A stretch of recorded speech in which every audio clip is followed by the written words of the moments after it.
And he stands up so proud that he did it. And we are just rolling, laughing on the ground. And he's screaming, I did it! I did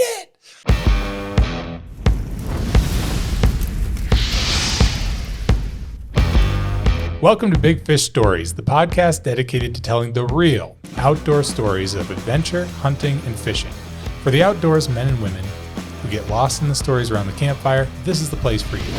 My name is Tyler Hendricks, located in the great state of Idaho, and today I have my childhood best friend and still best friend with me, Josh Christiansen. How's it going? Oh, pretty good. How about yourself? I'm doing all right. We have tons of stories that we can go into just from you and I, but tell me, before you and I were best friends, what got you into hunting and fishing and the outdoors? I would say my dad, for sure, got me into hunting. And fishing really didn't do it for me. Right. So wasn't a fisherman until recently, I would say. Josh and I just started doing bass fishing tournaments together, and he's fallen in love with fishing. But yeah, yes. I remember before that, when we'd be out even just looking for stuff, you were all about killing frogs, killing lizards, whatever we could find. Yes. And then it changed slowly. Yeah. Now you're not a psychopath. So no, definitely not a psychopath. I don't even really like killing deer. I'm just good at it. Right. So tell me, I know that your whole family was really into hunting. Your dad, your grandpa. Yeah. Have they all been hunting in Idaho for a long time? Yeah, since the early 70s, I believe. Back in the day, my whole family used to go out all at once and decimate like a whole herd. Mm-hmm. And that was, everybody would shoot as much as they could, and they would collect them at the end. And that was the way of Idaho in the, 70s? 80s, probably. 70s, 80s. Yeah. You just go decimate a herd, and that's what you have for food. Yeah. And they would all dress them out all together and line them up and take pictures and all that. And it's weird how things change generationally, because I think that was the mindset. The last episode we talked with my dad, and he came from a city environment to Montana, and it seemed like he was in that mindset of, I'm just going to go in the forest, and whatever comes across, I'm killing it and I'm eating it, and that's what I'm going to do. And eating it was secondary. It was more about, I'm going to kill it. And I think that mindset has definitely changed coming all the way to our age group now. If I even hear about people talk, I had a guy last year, I watched him shoot an elk with a bow, and I watched where it hit really low, but he still hit it. And when I walked up to him, he goes, I did a bad shot. He goes, I don't know if we're going to find it. And I was like, well, let's go. I didn't know the guy. I just witnessed everything happen. And I walked up and I'm like, well, there's blood here. And we looked for maybe an hour, and he goes, I'll just arrow another one.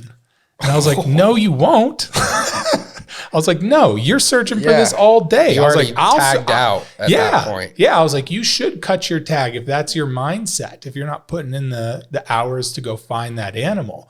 Where back in the day, I think that was very common.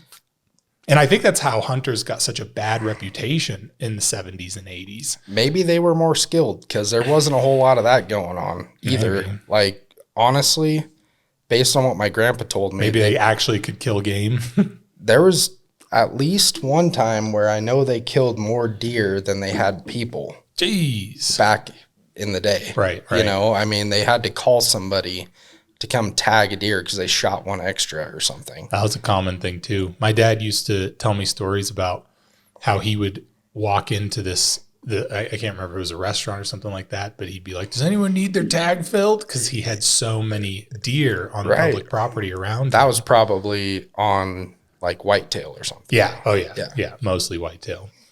And you go to the Midwest, and it's still kind of common because Midwest, whitetail, they're like varmints. There's so many of them, and they're continually trying to get rid of them. You could shoot 3 a day in different places. So that's just not what I'm familiar with.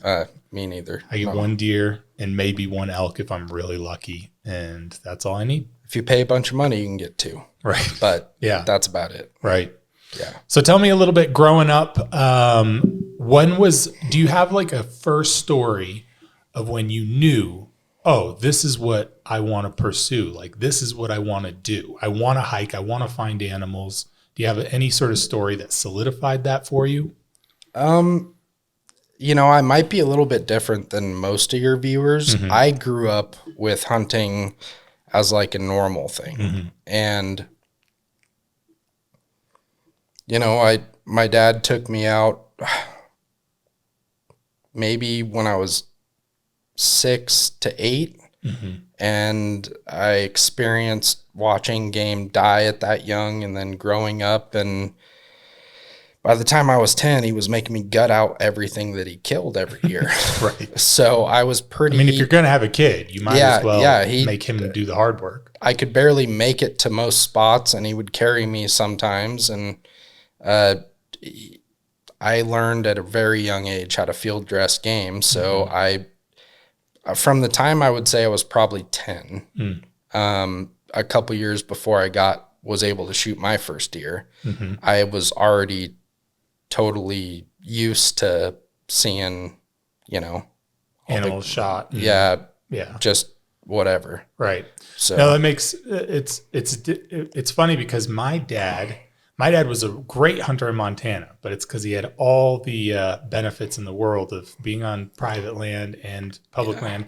And like I talked with him about, he's a blessed guy. God really likes him. So God puts deer in his way, big bucks that I've never even seen.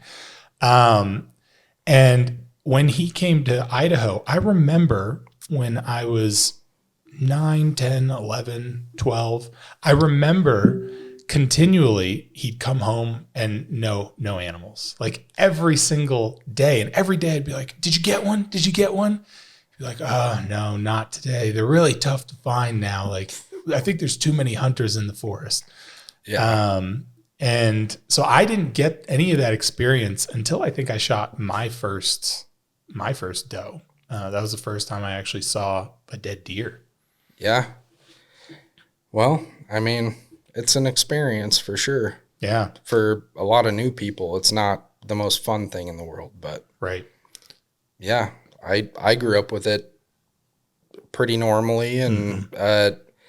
I didn't really develop a passion for hunting, I would say, till I got a little bit older mm-hmm. and started getting into the, like, you know, personal disputes with certain deer. Right. Like that deer. I have a problem with that deer. Yeah. That's the one I want. That's when it really became that deer real. Beat me in that game of chess yesterday, and now I'm out to beat it every day until I get it. It was probably, I don't know, it was probably 10 years ago or so. Mm-hmm. I came across a really nice buck. I named him because I missed him. What's his name? El Toro. Okay. Little bastard.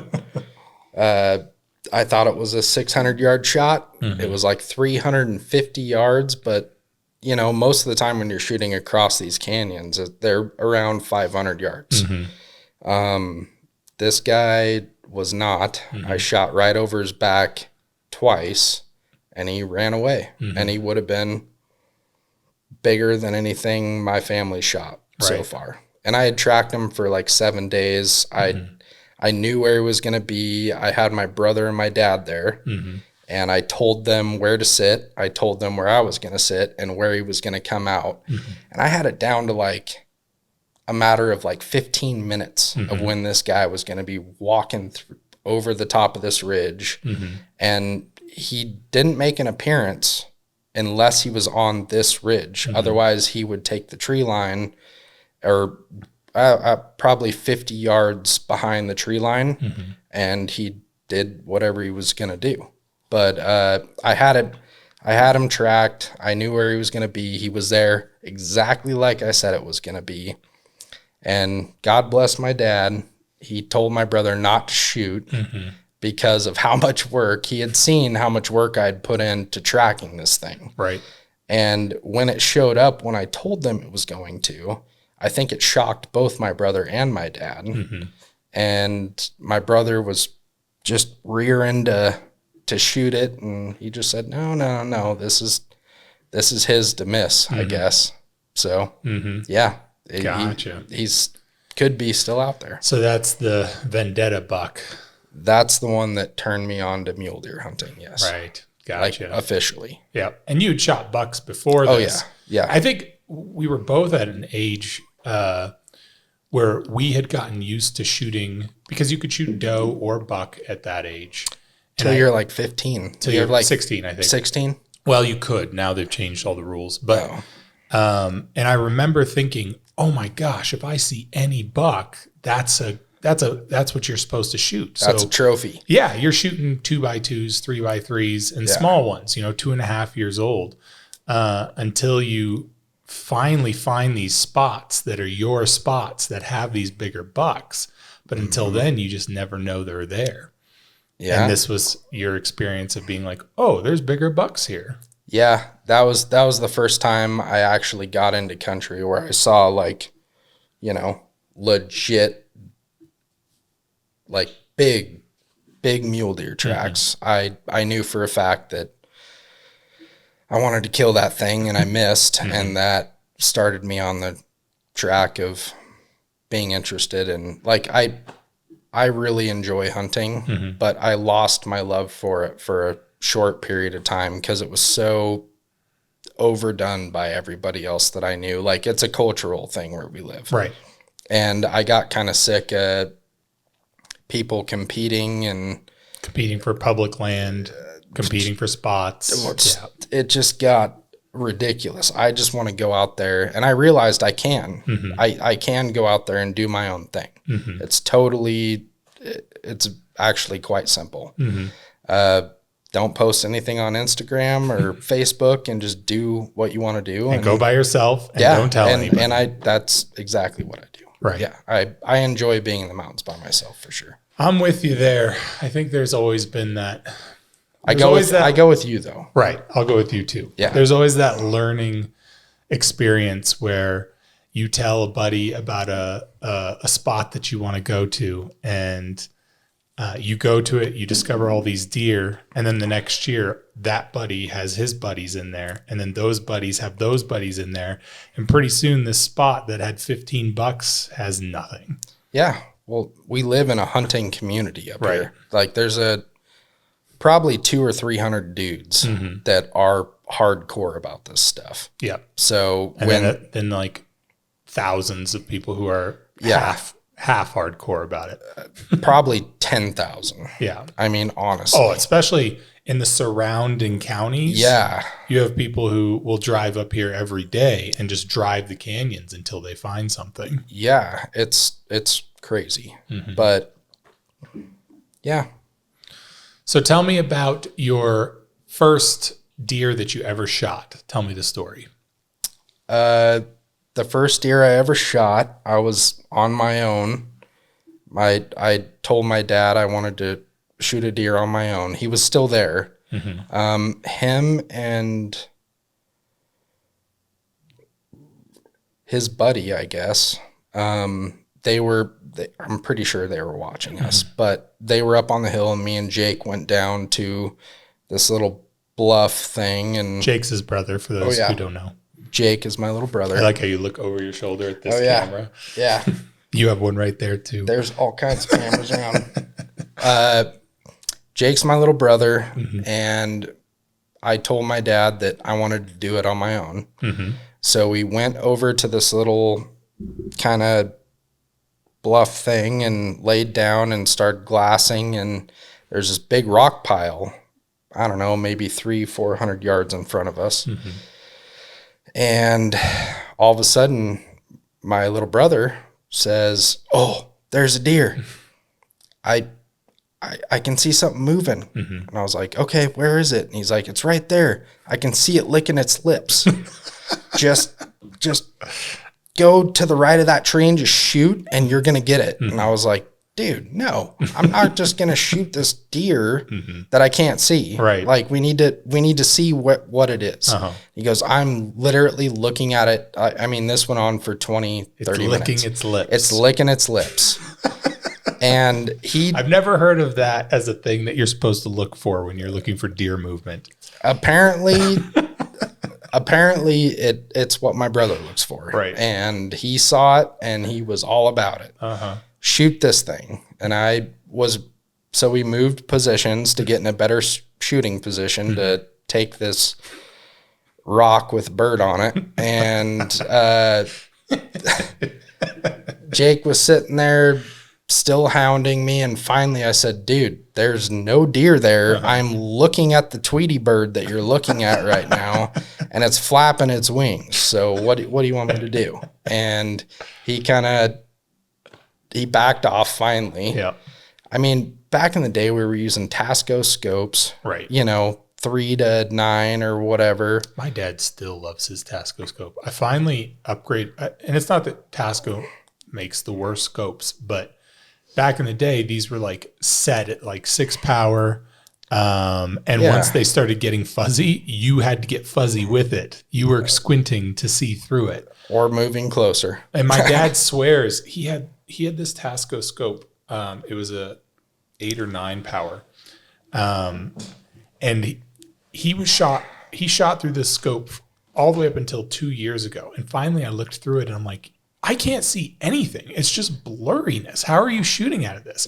So I bought him a Leopold, put it on there. It's crystal clear. Right. And now my dad is so used to the Tasco that when he looks through the Leopold, he's going like this. And he goes, I can't see anything.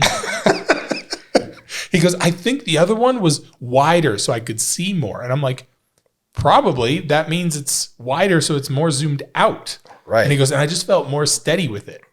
Yeah, because you're zoomed out. That's how it works. You can't see how shaky you actually are. Right. Now you can see how shaky you are. Anyways.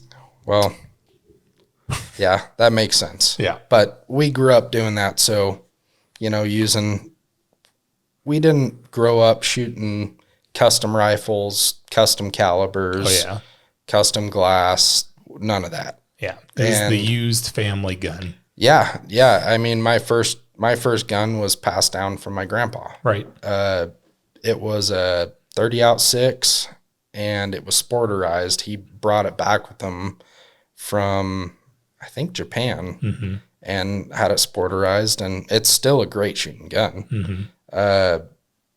But we didn't have the stuff that we have now. Right. I mean, hunting now is a little different than it used to be for sure. Right. Probably for the best in some ways, in other ways, maybe not. Like I get to the point where I feel like there does need to be a line in the sand at some point with how far you can upgrade your hunting rifle in order to shoot the animals. Well, if you're still taking them at 300, Right. it doesn't matter how upgraded that thing is. Right. So, Yeah, I mean, it totally. all depends on your level of sportsmanship and Right. the potential of making a beautiful animal suffer. You either want to do that or might do that. If it's a really big one and you want to take that thing at a certain distance, that might be something you would want to do. But for me, I just want to kill it and get it over with and get the meat in the freezer. And I think all true hunters should want a quick and easy death for the animals that they're going for. Yeah. Except for Josh at the age of 5. Josh now should want that. Yeah. No, I do not enjoy everything that I've shot as an adult has died instantly. Yeah. So that's good. Either headshots or whatever. Right. So I've had a couple bad experiences. I had one, I would say I had a bad experience at the age of 12. It was a miracle that I even continued hunting after that.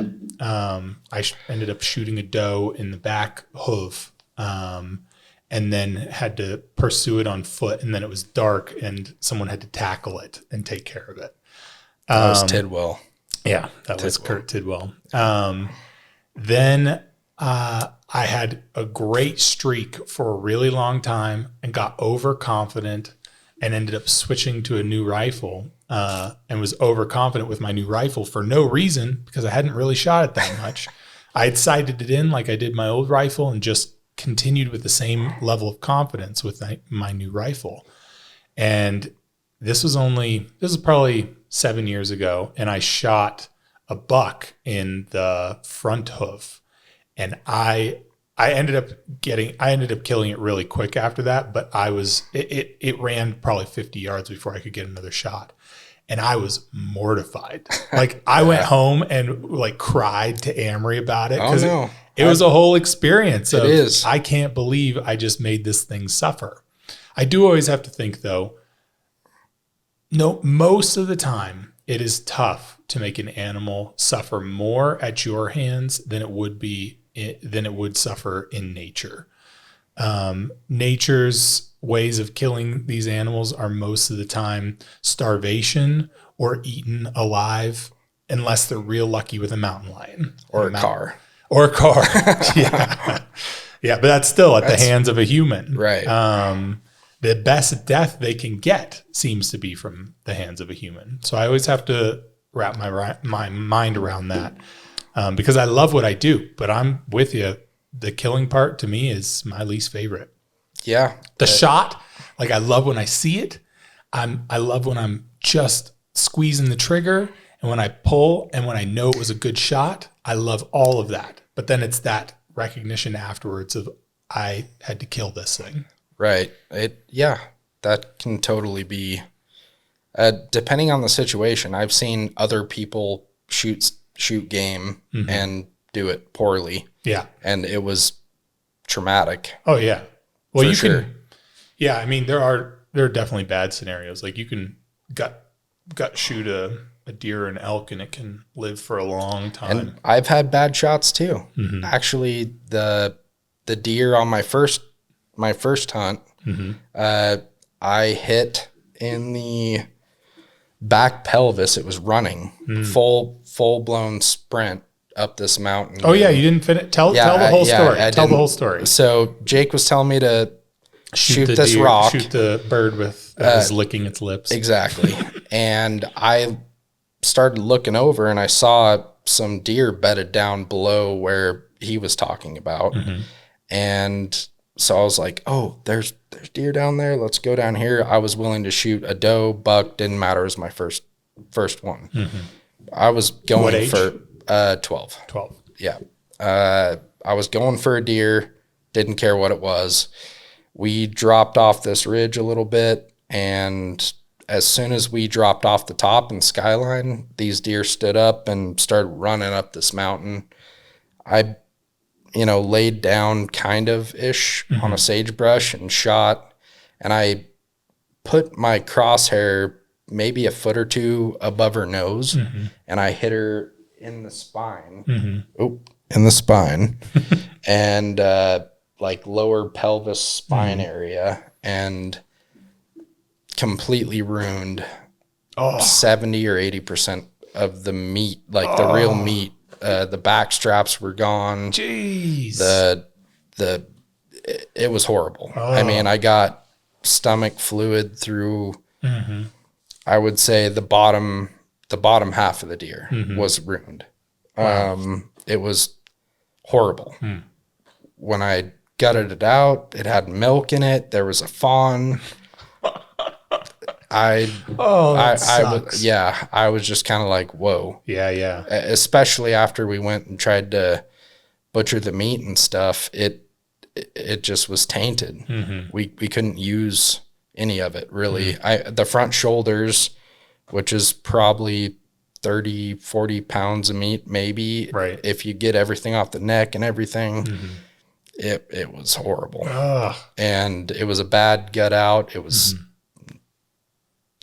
the worst experience ever. Dang, that sucks. So I didn't actually want to hunt the next year after that. I didn't like it. She was suffering. I had to put it down, at close range and stuff. And it wasn't a good deal. Right.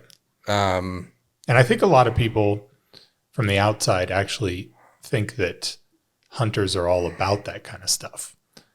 And Not real ones. yeah, no, I agree with you.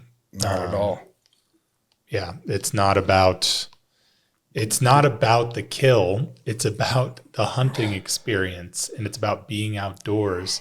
And when that happens, it's devastating, because I feel like I love deer more than people who don't hunt, Yeah. because I'm with them. I experience them. I Right. pick and choose the deer that I want to shoot. See how smart they are. Yeah, They're totally. intelligent, very Totally. intelligent. And you get to know them. That's Yeah. as weird as that sounds. You get to know them as a species, but then you really get to know even individual deer, where you go, Oh, yeah. I know that this buck is going to pop out at this time at this spot, but he's too small. I'm going to wait for him next year. You get to know these herds. Right. And so, yeah, when you make a mistake on a deer that you've seen over and over and over, it's tough, because you know what his pattern would be like the next day. Right. You know, he'd be eating, chasing doe, and Doing his thing. yeah. And if you make a bad shot on it, you're like, I ruined the meat, and now he doesn't get to be alive. Well, you just got to plan out your shot like the day before. Yeah. Like literally, that's what it takes to be a good hunter. Right. Like you're planning, you have everything already like planned out from Yeah. Talk about the prep work. the What prep do you- work of hunting. Yeah. Like, what would you say if someone sees a deer, say they come up on a deer in the evening, Okay. they know where that deer's at. What is the prep work involved, even before hunting season, but then what should their prep work be involved for the shot? Yeah, that's, I would say 80% of the work, honestly. I haven't always been known for that. I have done it. It takes a lot. Typically you want to watch the deer till they lay down, till they bed down for the night. They're probably going to be within 100 yards of wherever they bed. You watch them bed down The next morning? If it's a full moon, don't count on it. But Right. depending on how light it is or the weather, it could change what they had been doing earlier. And you just kind of watch them bed down, and it's going to be first light. If you can, you want to get to a spot where you could potentially take a shot. That's obviously during the hunting season. Before the season, I would say you want to continue to watch them, see where they get up and see where they go. And then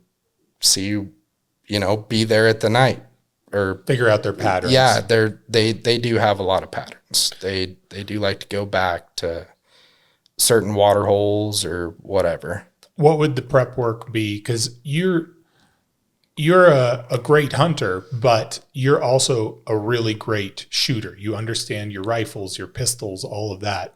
What do you feel like would be ideal for someone to feel confident with their rifle? Like, how often should they be shooting? What kind of marks should they be hitting? And it's going to vary, because some people are in the Midwest who they're going to be shooting 80 yards. Right. Some people here, there's no limit to how far you can shoot, unfortunately. I would say practice some dry fire exercises. That helped me a lot, especially with pistols. That's what made me a good pistol shooter. I did dry fire exercises for a year and a half, and ended up being able to do some pretty cool stuff with a pistol. But as far as hunting goes, this could lead into A good story? my first AD accidental discharge. Okay, let's talk about. Well, first, tell me, and this is actually me genuinely asking the question. Okay. For me, I practice at the max distance of around 800 yards. I'm never going to shoot a deer at 800. Right. I'm at my max distance for me is 500 yards. I wouldn't say practice any of those distances before you practice shooting at 100 yards and hitting that dot. Mm-hmm. You want to make your group as tight as possible, as tight as your gun is capable of shooting. Mm-hmm. You want to get to the point where you can maximize that. Mm-hmm. As soon as you get to that point, that's when you take it to the next level and start shooting longer distances.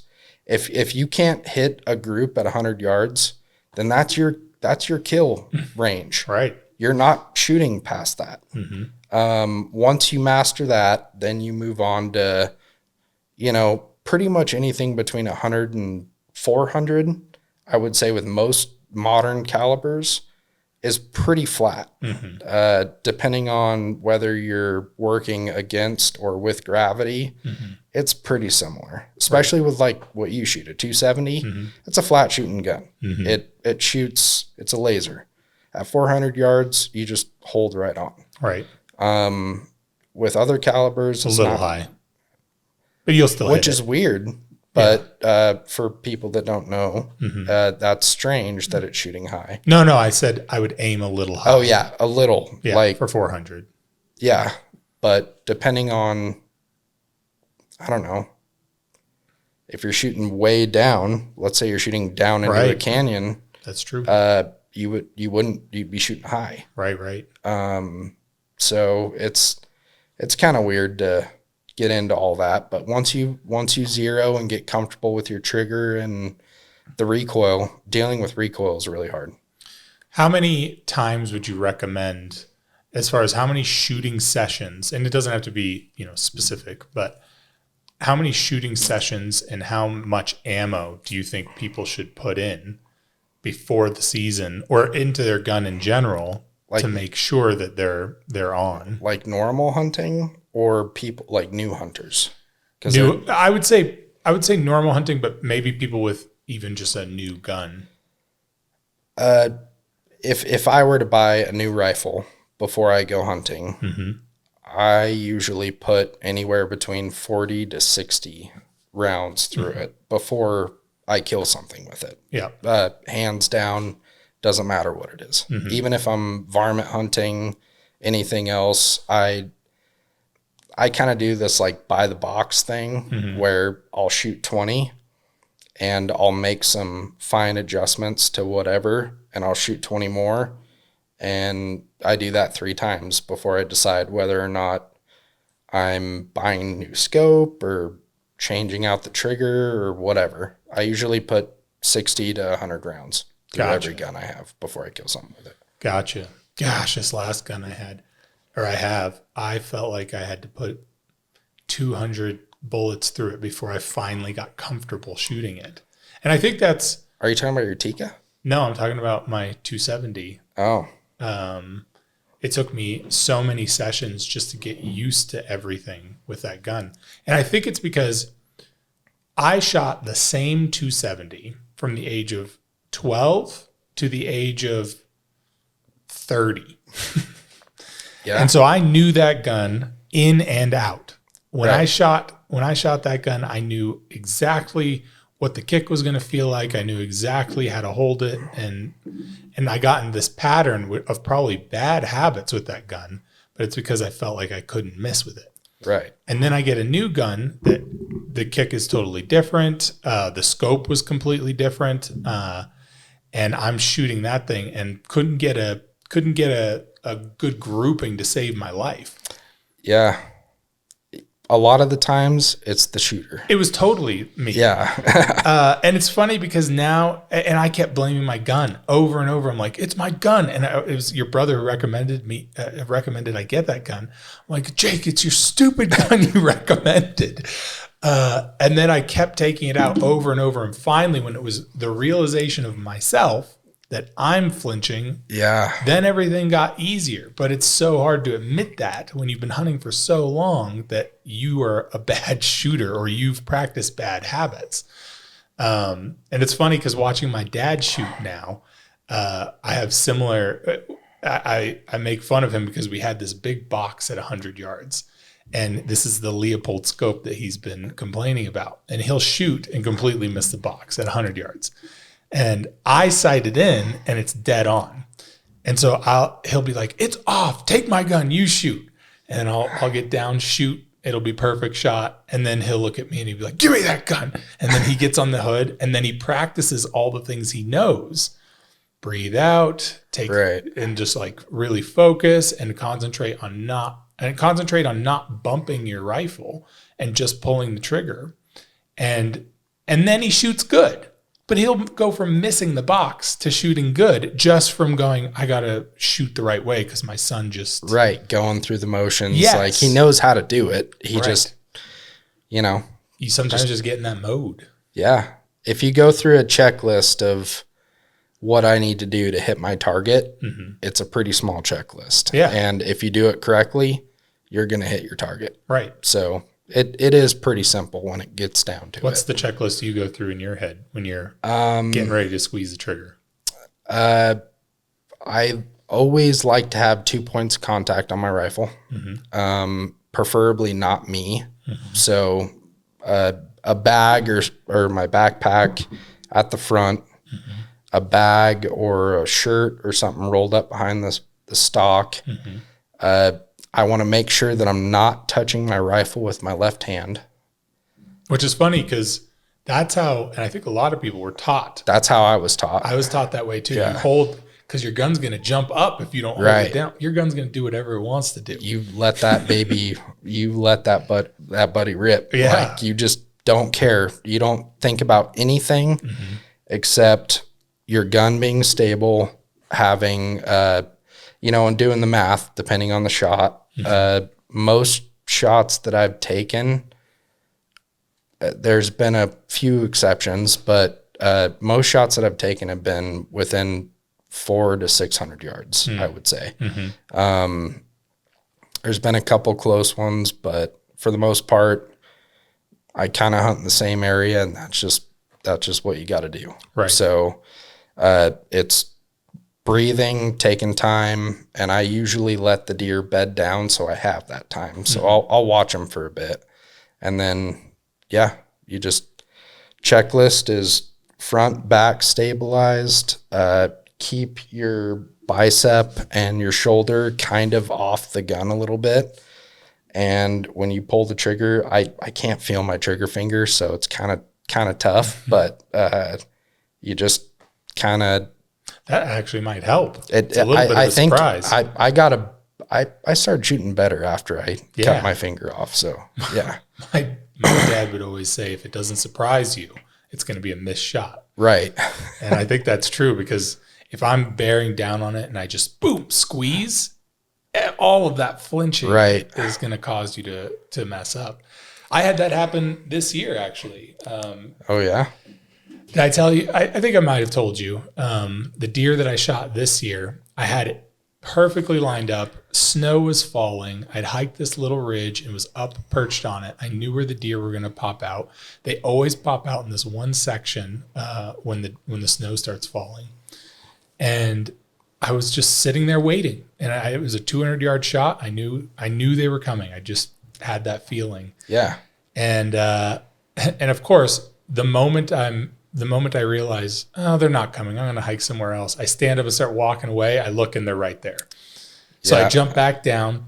Sounds familiar. And I was completely prepared, but I just stood up, packed all my things up, and was walking up and looked back, and they're right where I was waiting for them to pop out. Right.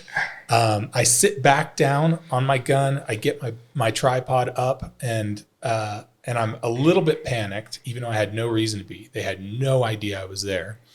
And I remember going, I'm going to squeeze the trigger now, and went boom. And as soon as I thought, I'm going to squeeze the trigger now, is when I knew I had already missed. Right. And it completely shot over its back. And then I knew that I had done that. This is a funny story. I grabbed my bolt and pulled it back, and everything was so frozen in my gun because it was so cold that morning. I pulled back and my whole bolt popped out. Oh, because it froze the switch down or something? My bolt popped out and landed in the snow. And so I'm digging around trying to find my bolt. I finally find it, and I'm putting it back in, but my bullets are frozen in the clip. Oh my gosh. And because I had hiked up, I had brought all my stuff up with me. And then I saw that deer and went right back down to where I was. And so I'd left all my extra bullets in my pack because I thought I have 3 bullets in this clip and it's only a 200-yard shot. It's a common mistake too. Yeah. Oh yeah, totally. I made all the mistakes. Very common. And I could not get this bullet out. I had my other bullet shell that I just shot, and the buck was just standing there. Like this and 3 bucks were just standing there looking around, and I'm cursing at God. I'm like, how can you do this to me? Which never happens, by the way, if you actually have ammo in your gun. I know. They're running and oh yeah, of everywhere. course. No, they just stood there looking around, and then they started eating again, which made me even more mad because they're just gonna like slowly feed away, and I'm not gonna get another shot. And so I run back up the mountain. I somehow was able to get back up the mountain without them seeing me, grab another bullet, come back down, loaded it. And then I got really low. Like I brought my tripod like super low to the ground. I got really low where I was even at a weird angle sideways on the mountain. Mm-hmm. But I just felt like lower is better. Lower is more stable. And then I just took a big deep breath and my gun surprised me and I knew I shot it. I didn't even have to see the deer where it went. I knew it was done. It's that simple. Yeah. And you forget all that. You forget all that in the moment. Do. Well, you just get that checklist in your mind, and if you complete that checklist, you will kill something every single time. Right. It's simple.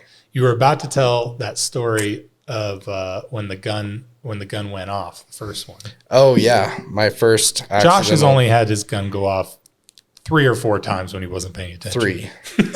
3 times. My first AD, I was practicing. AD stands for accidental discharge. Okay. I just like it when you say that. Yeah, I know. Most people do. I was sitting in my living room. My parents had just bought me a brand new varmint gun because we were getting into coyote hunting, you and I. Mm-hmm. And it was a 223 Savage Verminator edition. Big old bolt barrel, really nice AccuTrigger. It was probably the nicest rifle up to that point that just was steady and it shot really well. And I was practicing, I'd pull the bolt up, pull it back, go back down. And how I practice is I aim at stuff, and it really is useful. Mm-hmm. You just got to make sure there's no bullets in the chamber. Mm-hmm. That's the only downside to this. How old were you? Just so people know that you're not an adult idiot. I feel like I was a bit older. I think you were like 15, 16. Yeah, I was like 16. Yeah. 16-year-olds can make mistakes. Yeah, I was 16. Mm-hmm. Or close to it, maybe 15. Okay. I think I was 15 actually when they got that for me. But I was sitting in the living room and I was short stroking the bolt, which to people that don't know, it's you pull it up and only pull it back halfway. Right. And push it back down. And I had done that 15, 16 times. And I was aiming out my parents' big glass pane window. And I was aiming at all kinds of stuff, fence posts, trees, houses, cars, just whatever, whatever I could see. And when you dry fire a rifle, you watch to see what your crosshair does. And that tells you if you're flinching. If you're flinching or if your scope isn't mounted properly, it will also tell you that. And apparently I still had ammunition in the dang thing because I long stroked it and shot out my parents' big ass glass window while I was aiming at a car's taillight driving down our street.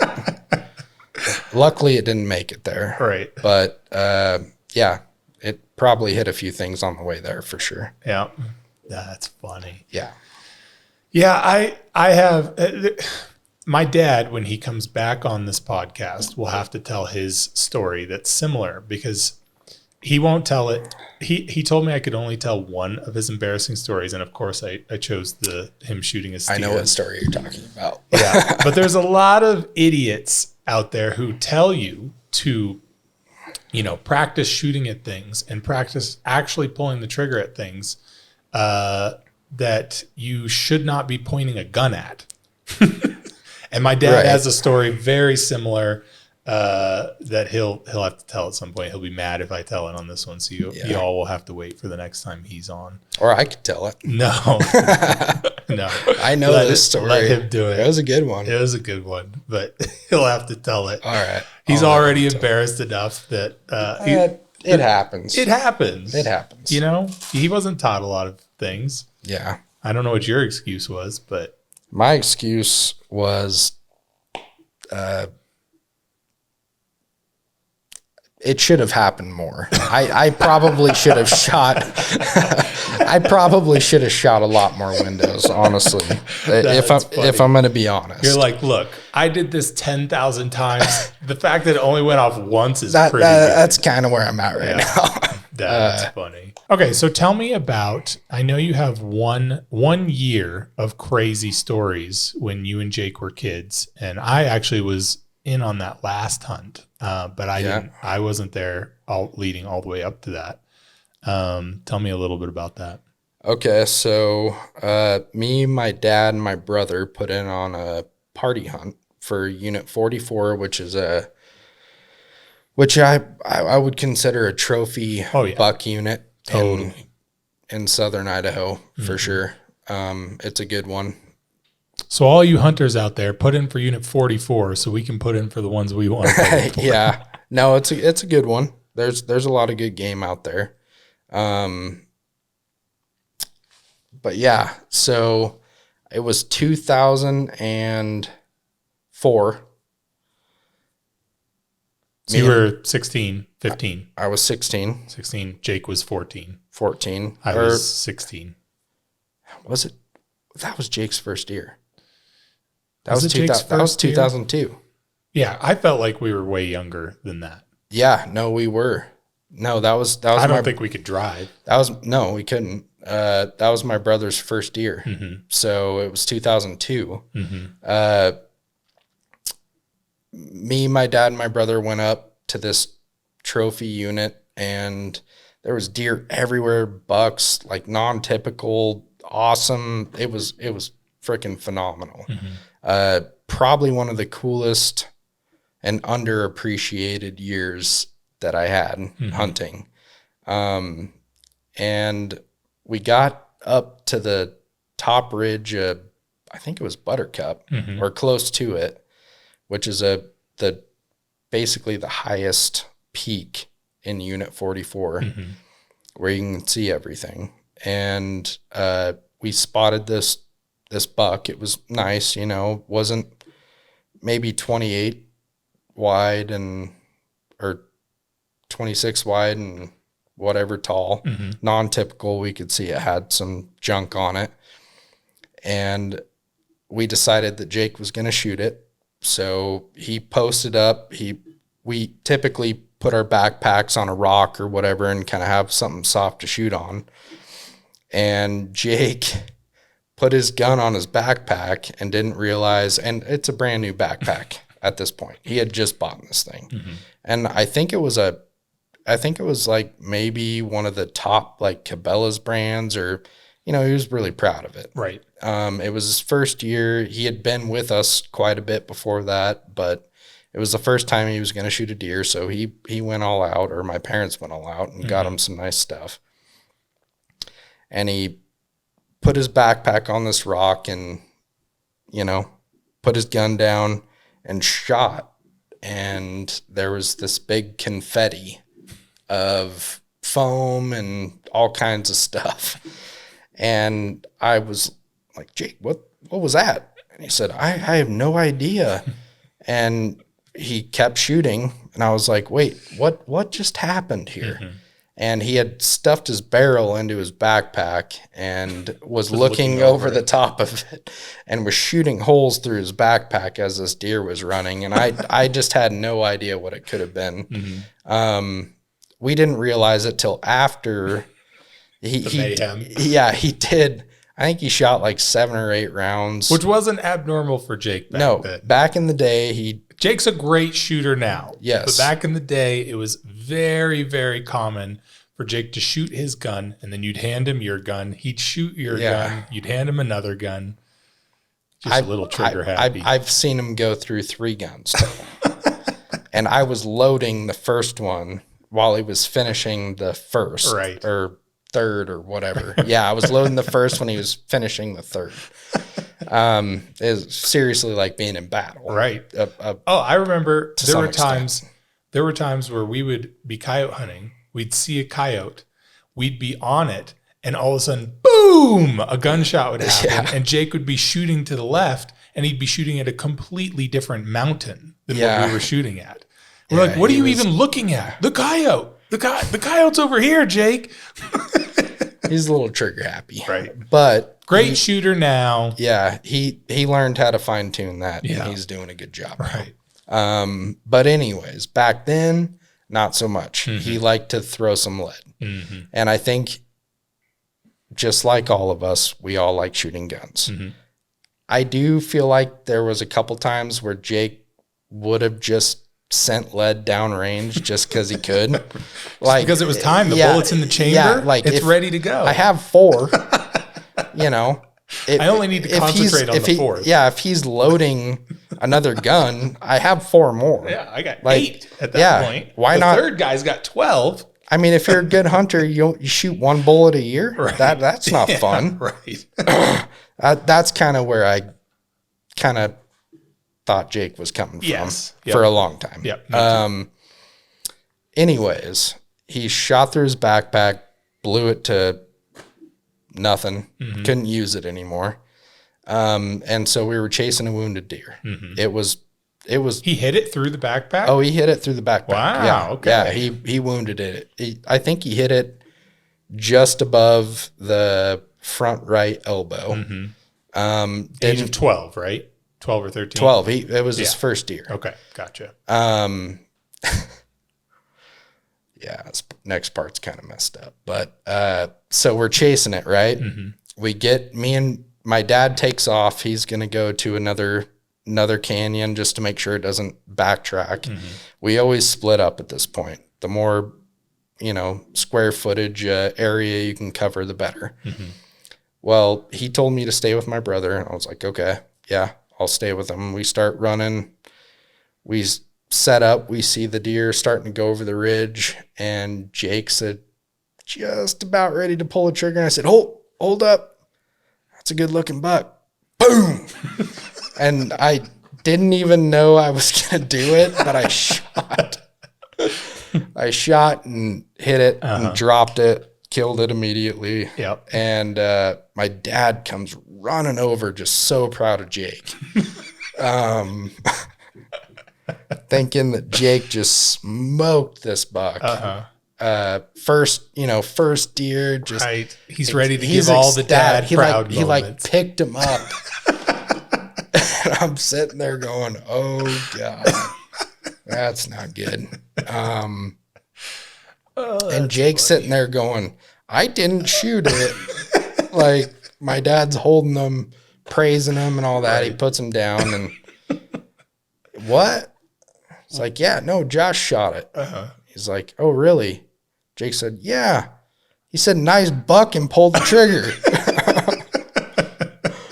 And my dad looks at me with this face. I'll never forget it. He looks at me. It's like all like sunken in and like solemn. And he's like, dude, that's all he said was one word. And so funny. Dropped it, killed it instantly. Heinous pack out. Mm-hmm. So now I'm kind of the douche at this point. My dad's mad at me. My brother's mad at me. He shot his backpack and didn't even get to claim the deer. Everyone's You're pissed. all packing his stuff because his backpack doesn't hold anything. Right. We were dragging it at one point, I'm pretty sure. The thing was just a mess. He blew both the top straps off. Jeez. There's like buttons or stitching or something up top, and just annihilated his brand new backpack. And then it gets worse. The next weekend we go out. You were with us. To go shoot a deer for Jake. Right. And it was all about getting one for Jake. At that point, everyone felt bad for him, and I was the douche. So you were there to help him carry it out. Yeah. So we end up walking up this canyon. We're scaling up. It's pretty close to where we had shot that other one, maybe a mile or two away. And we... I know, man. Oh, this is a bad story. I don't know how to get through it gracefully. Okay. Just chill out. I got it. Okay. I got this. Cool. So we're hiking up this canyon. We hear some rocks falling in the next canyon. We're like walking some finger ridges going up. We hear some rocks falling, and automatically, being Idaho boys, we know what that means. That means mule deer are just right in front of us, and we all knew it at that point. I don't have a gun at this point because I just shot my brother's deer. I don't have a gun because it's not my unit. And Tyler's with us for whatever reason. I think it's just to help Jake pack out his deer at that point. Your dad has a tag, and your brother has a tag. My dad and my brother still have a tag. We all kind of consolidate in this one spot. We see a couple bucks. My brother shoots and hits one, but there's two bucks there. There's one massive buck, 32 plus inches wide, just monster. And there's this little dink. Well, not a dink. He was still a nice buck. Yeah, he was still 26, but compared to the other one, what he was trying to shoot at, Goliath. Yeah, he was a monster. And Jake shot and killed one of the smaller of the two bucks, and my dad automatically turns to us and says, "That deer is down. You need to show your brother how to gut this deer, and I'm going to take off after this big buck, and I'm going to try to go get it." I was like, okay. Well, first, your dad, who's a very godly Christian man, would never do anything to set a bad example. This buck was so big that when your dad saw it, he was like, "Oh shit." Yes. Yeah. That was the first time he cussed that day. There was another time. But yes, that was I've heard him curse a handful of times in my whole life. Right. Like very, very respectful, pretty chill dude, super, just loving, and he's a good man. And Jake said it actually, I remember Jake saying that when he said it, he took his eye off the scope and looked at his dad like, "Geez, Dad." Yeah. And then went back on the gun, and he was blaming his dad for why he shot the smaller buck. Right. Yeah.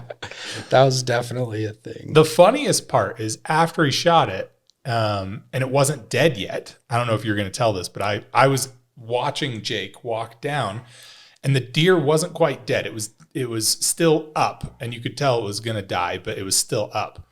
And Jake looks back at me and he goes, "Should I throw a rock at it?"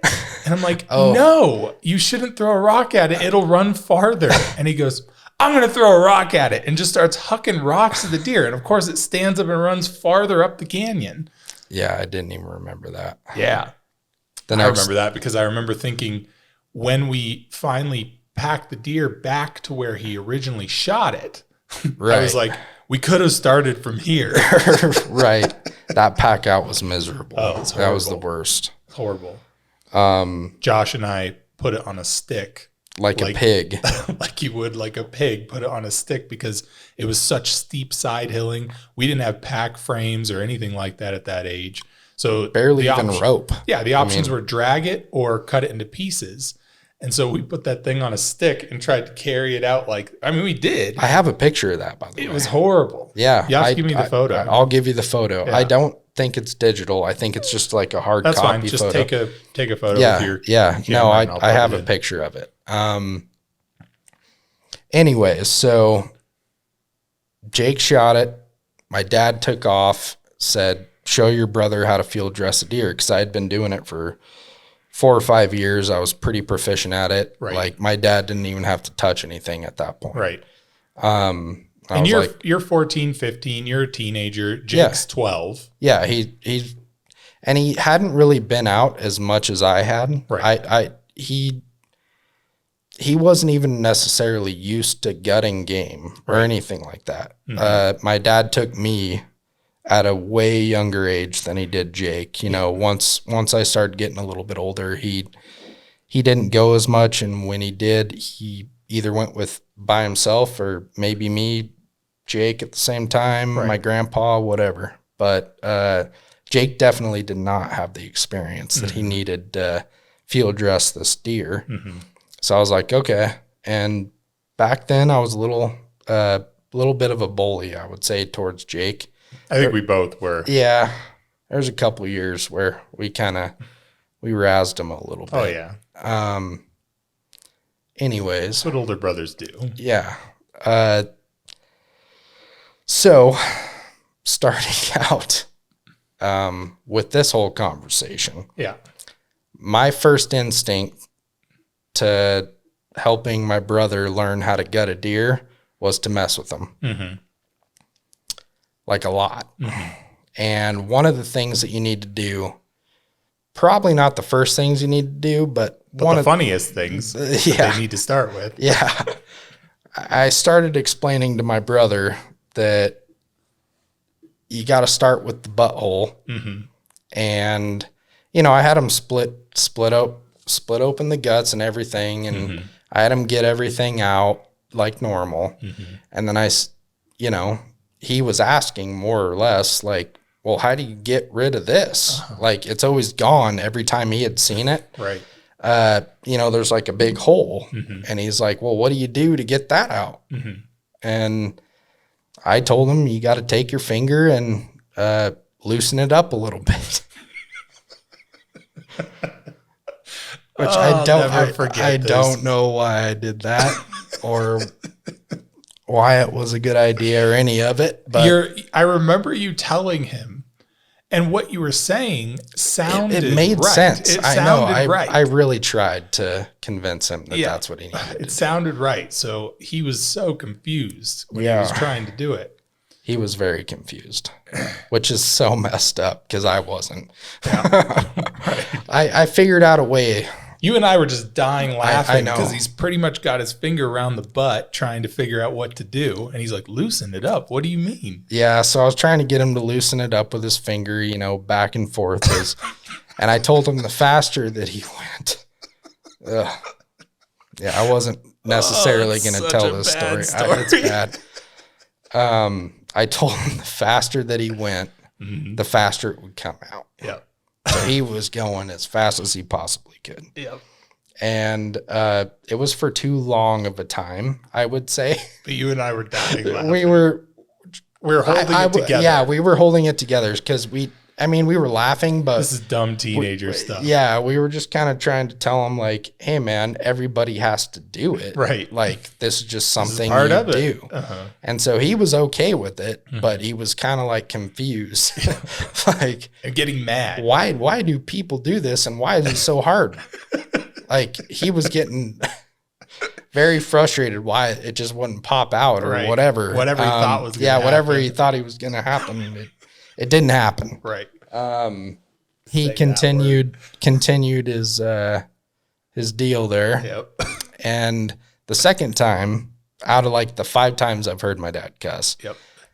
As soon as he walked up, he saw his youngest son, who he had just previously told his oldest son to teach him how to gut a deer. Mm-hmm. At that point, Jake was a little frustrated. Oh yeah, and he was mad, and he was going like this, like this. It was not good. Your dad's reaction I don't even remember. I was so scared because he kind of came out of nowhere. Yeah. Like we were just there. Yeah. Like all of a sudden your dad's like, I can't remember what he said. I'm pretty sure he said, "What the F?" Yeah. Like, yeah. What are you doing? Yeah. Like, he's like, Jake, what are you doing? And I remember both of us turned to your dad, and at first that's when we started laughing. And then we busted up laughing. Yeah, and then Jake was so pissed. Yeah. That was bad. Yeah. That was really bad. Yep. But the funnier story to me is after that. Do you Yeah. want me to tell that? Yeah, you can tell that. Okay. You were there. So after Jake gets done, what's the nicest word? After Jake gets done with the butthole prank, we're then now trying to get him to do the rest, which was the esophagus, getting the esophagus out, the heart, and the lungs. At that time, and I still do this, but some people don't.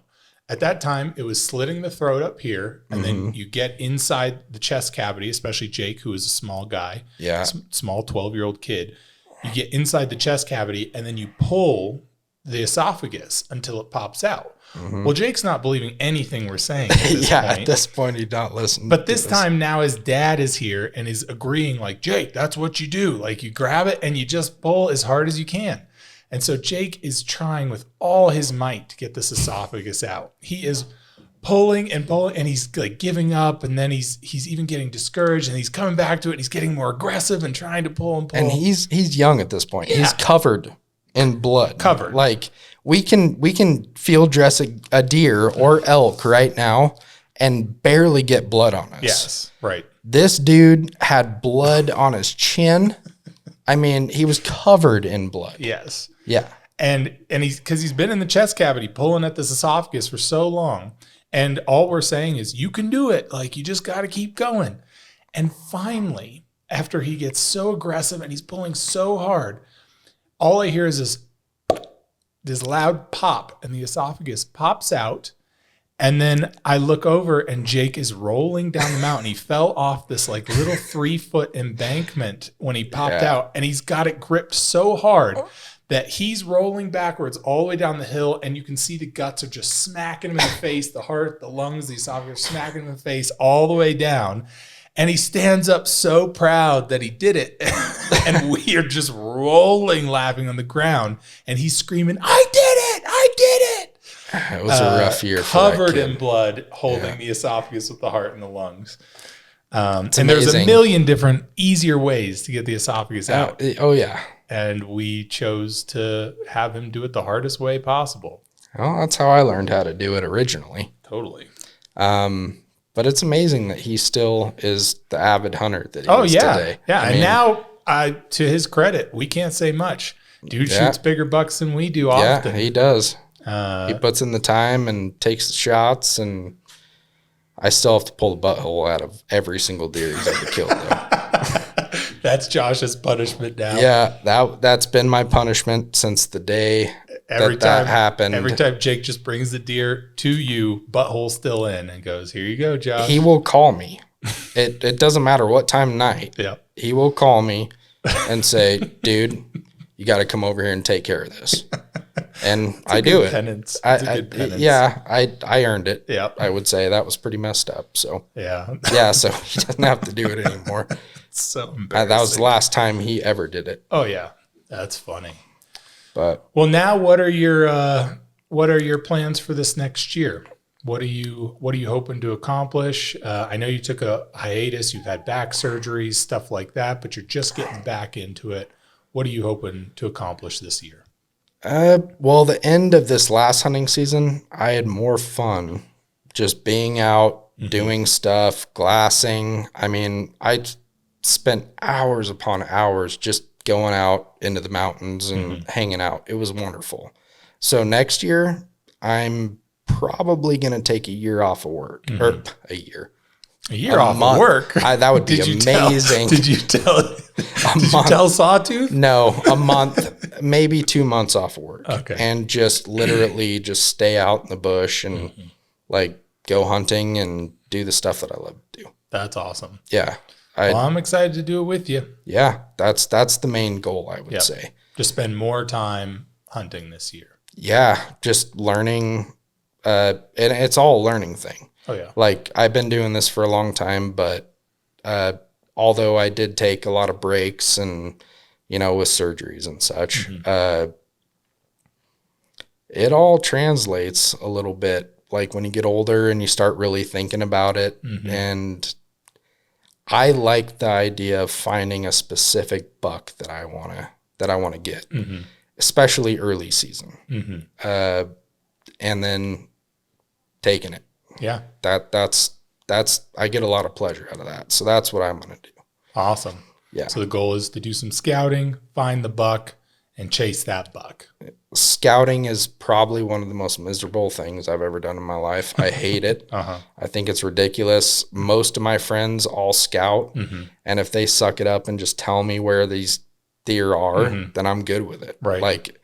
But there is that little bit of pleasure that I get out of finding one and putting the work in beforehand and pulling that trigger and eating it. Right. And actually consuming that and being like, yeah, this guy, he earned it. I didn't just pull up on this thing in my truck, this little 2x2 and shoot it and whatever, but which I've done quite a few times. Sure. Yeah. Yeah. So this year's the year. Are you think you're going to find El Toro, or you find that just a good solid buck this year? I don't know that I really care so much about the size or whatever. The experience lasts so much longer than the pleasure that I get from shooting a big game. Yeah.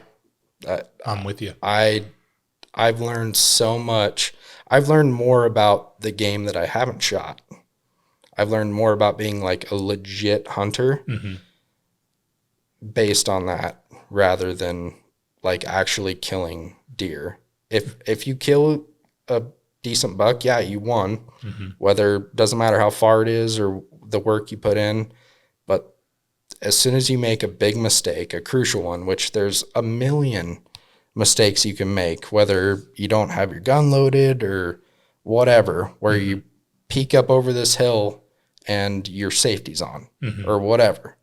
Like all those little tiny mistakes makes you into this amazing hunter that like flicks his safety off before he looks over a rock or like puts his frickin' ear pros on or earplugs in before he starts creeping on game or takes his shoes off. I've taken my boots off in the forest. Sure. Because I'm crunching way too much sticks and everything. I need to be able to feel what I'm doing. I mean, a couple inches of snow and I'm walking in socks. Right. It makes a huge difference. And once you learn that, it just makes you into good, ethical, like sneaky hunter. Right. That's what you need to be.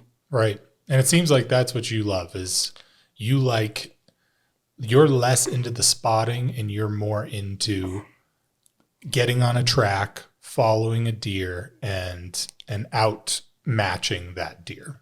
Yeah, I would say that's probably the main thing that really gets me going when I'm hunting, for sure. Like I do like spotting deer. I like going up. I had a lot of fun at the end of the year doing that and stuff, but really there's something about like going up and not necessarily knowing anything. Right. And getting on a track where, and if you look at mule deer track, elk track, whatever tracks, I should say, once you start getting into that, you start noticing like, oh, wow, that's a big bull or that's a big buck. And you start seeing like, oh, this guy comes through here at least once a week. Okay, well, maybe he's coming through there 3 times a week and you just haven't seen exactly which way it takes. And then just getting into the whole like psychological side of hunting is so much more fun to me. And then sneaking through the trees and, like I could probably do most of my hunting with an iron sight gun because I like hunting the trees and sneaking up on stuff, and it's hard. Yeah. But I really, that's the fun part for me. Well, I did a podcast with Reed and he was talking about how the guys who master hunting in the forest are the ones who always get the bigger deer. No, there's totally, and Reed is another guy that really taught me a lot about hunting mule deer, especially not elk at all, just big mule deer hunting. And he taught me how to look for them. And, you know, growing up, my dad, he knew how to hunt and get mass game. Right. I mean, he was really good at it and an incredible shot. I've seen him take shots that nowadays I would never take. Right. Like, it just, I would view it as unethical. And he would do it and just drop a deer, like a prancing deer down a mountain at 300 yards with an open sight 30-30 and just waiting till that deer got to the pinnacle of where he was jumping and shooting it in the back of the head and splitting its tongue in half, dropping it one shot. Yeah. And it was just like, holy smokes. Like, I could never do that. Right. Like, that, was it lucky? I always wonder, His like a whole lot of viewers are going to be like, yeah, he was just shooting and he hit it in the back of the head. His But brother he would does do it this multiple times. He's done it a lot. Right. Like, it's not a one-time thing. It's like the way that they grew up hunting, they were busting out deer and trying to move them. Like, they were, you know, hunting in large groups of people. So they were always shooting at moving game. Yeah. Him and his brother can shoot deer running, hands down. I've seen him do it. I've only seen my dad miss one shot, and he ended up killing this same deer running, but he missed one shot, and every single time after that, he's never missed a moving deer. Wow. He's missed deer standing still, but as long as they're moving, he's never missed one. Right. So I think that probably is kind of due to the way that they grew up hunting and the way that they were taught, and they got used to shooting moving game. Right. And, you know, I'm a shooter. So I post up and make a precise shot, not typically based on movement. Yeah. Like, trying to be as steady as possible. Yeah. I would never, like, when I hear that, I almost cringe. If someone gets good at it somehow, that's awesome. But I cringe because, to me, I know all the potentials for wasting meat. And if people have figured, I know that when people take moving shots, it's often a risk reward. So if you see a deer that's above you and it's quartered away and it's moving, you know that you have all its vitals, its neck and its head all lined up. Right. And so even if it's moving, you know, the odds are, especially if you're shooting an open sight, odds are that's the perfect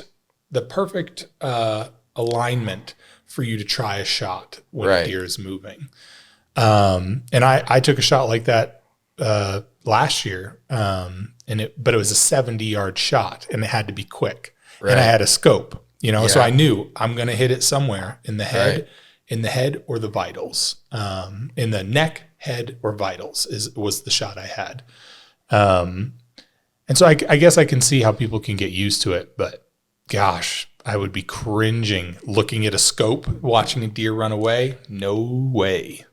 Yeah. I mean, with this 338 Winchester Magnum, I saw him shoot another deer, and they're all headshots. Wow. Like, he's not shooting him in the body and ruining meat. And I guess that makes sense too. If you know your height when you're shooting, and you know, I'll hit it in the head or I'll miss. Well, yeah. And I think that might be what they do. I'm not sure, because I don't shoot like that necessarily. Yeah. I could. Just take a lot of practice, and hopefully you don't end up wounding a lot of deer in the process. I mean, if you're only shooting at their head, you either hit or miss. Yeah. And the way that they were doing it, I mean, these deer are in, like, you know, chest high sagebrush. They're having to jump over stuff, and so they're raising up, and I guess if you're shooting at the top of the rays, him and his brother both can do it. Top of the rays, how can you? It's pretty impressive. I've seen it 3 times. Wow. Like it's not a chance. It's skill. Wow. I just don't know how they do it. And at that point, the deer are already running away. Right. So I guess there's really nothing to lose. Right. And I think that might be why they're just smoking these guys, because they're just kind of like, well, let's give it a shot. Right. Boom. Right. And sweet. And if you aim at a spot where it's either you hit or miss.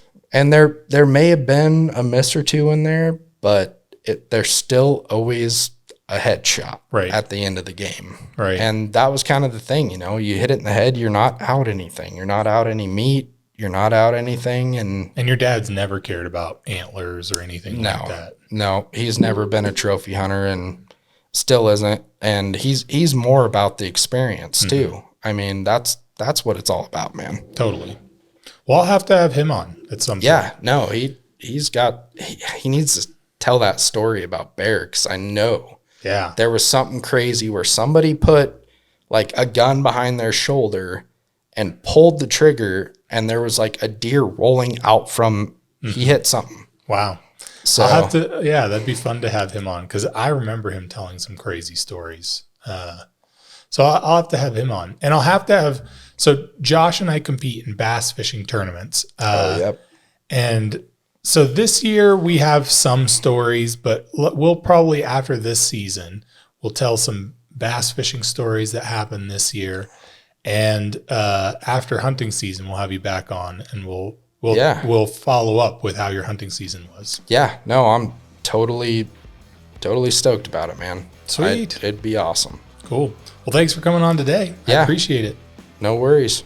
I was happy to be on.